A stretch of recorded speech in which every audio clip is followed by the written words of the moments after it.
প্রথমে Iran, Israel এবং নিরীহ ফিলিস্তিনিদের মাঝে ভয়ঙ্কর যুদ্ধ শুরু হয়ে গেছে। আর এরই মাঝে আমাদের হাতে এসেছে যুদ্ধের সবথেকে তাজা আপডেট সংবাদ। প্রথমেই জানাবো, দখলদার ইসরায়েলে ফের হুতিদের ক্ষেপণাস্ত্র হামলা। ইসরায়েলের বেন গুরিয়ন আন্তর্জাতিক বিমানবন্দর অচল হয়ে পড়েছে। ইসরায়েলের অধিকৃত ভূখণ্ডে ইয়েমেন থেকে আবারও ব্যালিস্টিক ক্ষেপণাস্ত্র হামলা চালানো হয়েছে। মুহুর্মুর এই সব হামলায় দখলদার ইসরায়েলের প্রধান আন্তর্জাতিক বিমানবন্দর বেন গুরিয়ন আন্তর্জাতিক বিমানবন্দর বন্ধ হয়ে গেছে। এতে ইহুদিবাদীরা ওই এলাকা ছেড়ে পালাতে শুরু করেছে। এরপর জানাবো, ট্রাম্পের নয়া নীতিতে উদ্বিগ্ন নেতানিয়াহু, একঘরে হচ্ছে ইসরায়েল। মার্কিন রাজনীতির বহু আলোচিত চরিত্র প্রেসিডেন্ট ডোনাল্ড ট্রাম্প আবারও বিশ্বমঞ্চে নিজস্ব কৌশলগত কাণ্ডজ্ঞান নিয়ে ফিরে এসেছেন। তবে তার এবারের প্রত্যাবর্তন আরেকটু ভিন্ন, আরেকটিও ধূসর। সম্প্রতি মধ্যপ্রাচ্য সফরে তিনি সৌদি আরব, সংযুক্ত আরব আমিরাত ও কাতারে গেলেও ইসরায়েল সফর করেননি। এতেই ইহুদিবাদী নেতানিয়াহু এবার বিপদে পড়তে চলেছে। এদিকে চরম অপুষ্টিতে ভুগছে গাজার ৭১,০০০ শিশু, ১৭,০০০ মা। গাজায় ইসরায়েল সব ধরনের সাহায্য প্রবেশ বন্ধ করে দেয়। তীব্রতর হয়েছে ক্ষুধা এবং অপুষ্টি। ব্যাপক দুর্ভিক্ষের ঝুঁকিতে রয়েছে গাজার বাসিন্দারা। বর্তমানে উপত্যকাটির ৭১,০০০ শিশু ও ১৭,০০০-এর বেশি মা তীব্র অপুষ্টিতে ভুগছেন বলে জানিয়েছে জাতিসংঘ। এবারে জানাবো, যুক্তরাষ্ট্র প্রচুর হাইপারসনিক ক্ষেপণাস্ত্র উৎপাদন করছে বললেন ট্রাম্প। মার্কিন প্রেসিডেন্ট ডোনাল্ড ট্রাম্প বলেছেন, আমেরিকা হাইপারসনিক ক্ষেপণাস্ত্রের উন্নয়ন সম্পন্ন করেছে এবং প্রচুর পরিমাণ উৎপাদন করছে। ওয়েস্ট পয়েন্টে মার্কিন সামরিক একাডেমিতে এক উদ্বোধনী অনুষ্ঠানে ট্রাম্প এসব কথা বলেছেন। খবর বার্তা সংস্থা আনাদু। এবং সর্বশেষ জানাবো, আওয়ামী লীগকে নিষিদ্ধ করার পর আরেকটা যুদ্ধ পরিস্থিতি তৈরি হয়েছে বললেন প্রধান উপদেষ্টা। আওয়ামী লীগকে নিষিদ্ধ করার পর দেশে আরেকটা যুদ্ধ পরিস্থিতি তৈরি হয়েছে বলে জানিয়েছেন প্রধান উপদেষ্টা ড মোহাম্মদ ইউনূস। দেশের বেশ কয়েকজন রাজনৈতিক ব্যক্তিত্বের সঙ্গে বৈঠকে সব কথা বলেন তিনি। বৈঠক শেষে প্রধান উপদেষ্টার প্রেস সচিব শফিকুল আলম সংবাদ সম্মেলনে সব কথা জানিয়েছেন। প্রিয় দর্শক, এতক্ষণ শুনছিলেন সংবাদ শিরোনাম, এবারে বিস্তারিত। তবে তার আগে বন্ধুরা, অনুরোধ থাকবে এই সংবাদটিতে একটি লাইক দিন। এই চ্যানেলে আপনি নতুন হয়ে থাকলে আমাদের সংবাদটি দেখতে দেখতে চ্যানেলটি সাবস্ক্রাইব করে রাখুন। কমেন্ট করে বন্ধুরা আপনার মূল্যবান মতামত জানিয়ে দিন বন্ধুরা, আপনি বিশ্বের কোন দেশ থেকে বা বাংলাদেশের কোন স্থান থেকে আমাদের সংবাদটি দেখছেন এবং শুনছেন। আর বন্ধুরা, গাজা যুদ্ধে আপনি যদি নিরীহ ফিলিস্তিনিদের ভালোবেসে থাকেন, কমেন্টে ইয়েস লিখে বিশ্ববাসীকে জানিয়ে দিন। এবারে বিস্তারিত। ইসরায়েলে ফের ক্ষেপণাস্ত্র হামলা। ইসরায়েলের বেন গুরিয়ন আন্তর্জাতিক বিমানবন্দরে ফ্লাইট চলাচল বন্ধ।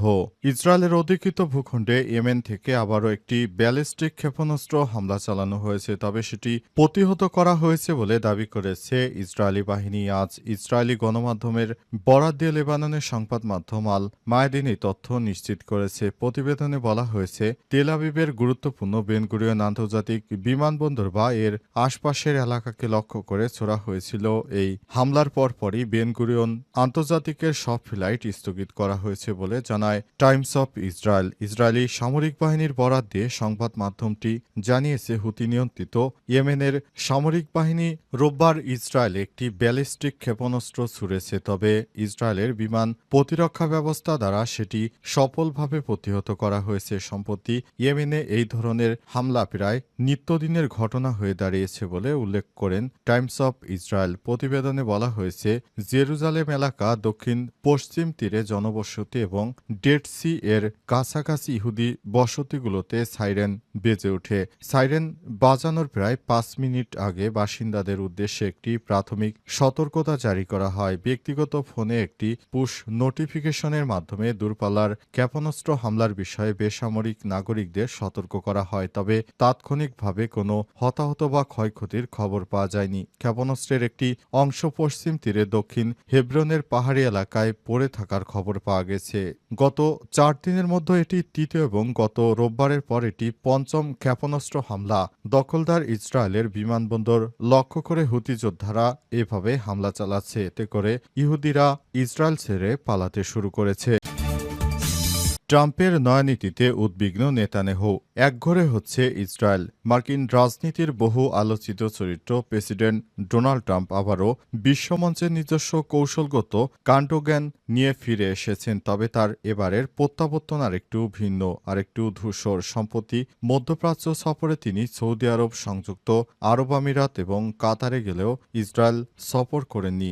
ইসরায়েলকে ট্রাম্পের এই উপেক্ষা নিছক কূটনৈতিক অনুচার নয় এবং এক গভীর রাজনৈতিক সংকেত। ট্রাম্প তার আগের আমলে যেভাবে ইসরায়েল ঘেঁষা পররাষ্ট্রনীতি চালিয়ে গিয়েছিলেন, জেরুজালেমে দূতাবাস স্থানান্তর, গোলান মালভূমিকে ইসরায়েলের এলাকা হিসেবে স্বীকৃতি দেয়া, এসবই ট্রাম্প প্রশাসন করেছিল। তবে এবারে প্রশাসনের সঙ্গে বিস্তর ফারাক্কা তৈরি হয়েছে নেতানিয়াহুর। ট্রাম্পের সম্প্রসারিত সাম্প্রতিক মধ্যপ্রাচ্য সফরে সৌদি আরব, সংযুক্ত আরব আমিরাত, কাতারের সরব উপস্থিতি থাকলেও তালিকা থেকে বাদ পড়ে গেছে দখলদার ইসরায়েল।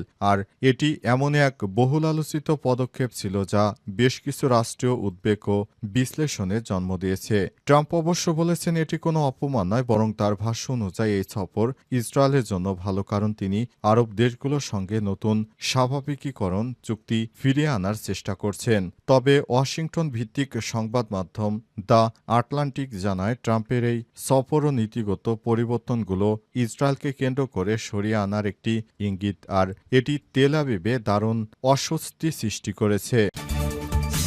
চরম অপুষ্টিতে ভুগছে গাজার ৭১,০০০ শিশু ও ১৭,০০০ মা।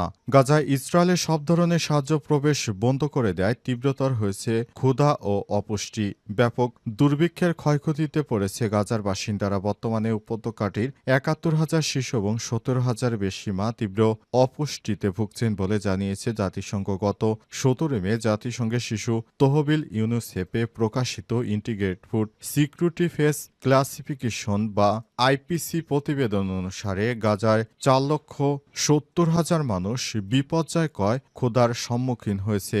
এছাড়াও পুরো জনগোষ্ঠী তীব্র খাদ্য নিরাপত্তাহীনতায় ভুগছে। প্রতিবেদনে আরও বলা হয়েছে ১৭,০০০ শিশু এবং ১৭,০০০-এর বেশি মা তীব্র অপুষ্টিতে ভুগছে। তাদের জরুরি ভিত্তিতে চিকিৎসার প্রয়োজন হবে। ২০২৫ সালের শুরুতে সংস্থাগুলো অনুমান করেছিল যে ৪০,০০০ শিশু চিকিৎসার প্রয়োজন হবে।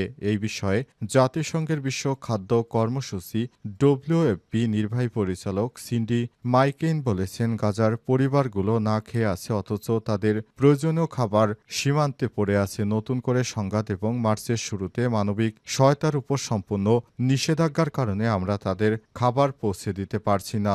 দখলদার ইসরায়েলি বাহিনী এভাবে অমানসিক কার্যক্রম করছে, যেগুলোর কারণে গাজার সাধারণ মানুষ এখন মৃত্যুর মুখে পড়েছে। আওয়ামী লীগকে নিষিদ্ধ করার পর আরেকটা যুদ্ধ পরিস্থিতি তৈরি হয়েছে বললেন প্রধান উপদেষ্টা।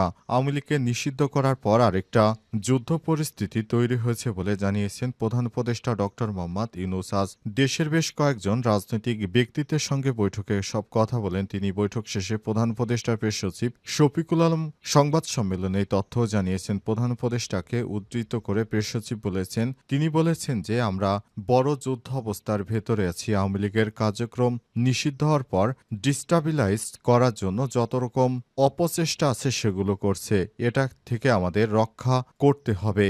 এ সময় তিনি বলেন, তারা কিছুতেই মেনে নিতে পারছে না, বিভাজন থেকে আমাদের উদ্ধার পেতে হবে, ঐক্যমত থাকতে হবে, মর্যাদাপূর্ণ জাতি হিসেবে আমরা যতটুকু দাঁড়াতে পেরেছি এটা যেন সামনের দিকে যায়। শফিকুল আলম আরও বলেন, সবাইকে একসঙ্গে বসাতে হবে। তিনি বলেছেন যে তিনি মনে সাহস পেয়েছেন। প্রধান উপদেষ্টা বলেছেন, সুষ্ঠু নির্বাচন করতে না পারলে আমি অপরাধী অনুভব করব। মহাসুযোগ পেয়েছি, অভ্যুত্থানের কারণে ধ্বংস হয়ে যাওয়া দেশকে টেনে আনার জন্য আওয়ামী লীগকে নিষিদ্ধ করার সঙ্গে সঙ্গে আরেকটা যুদ্ধ পরিস্থিতি তৈরি হয়েছে দেশের ভেতরেও বাইরে।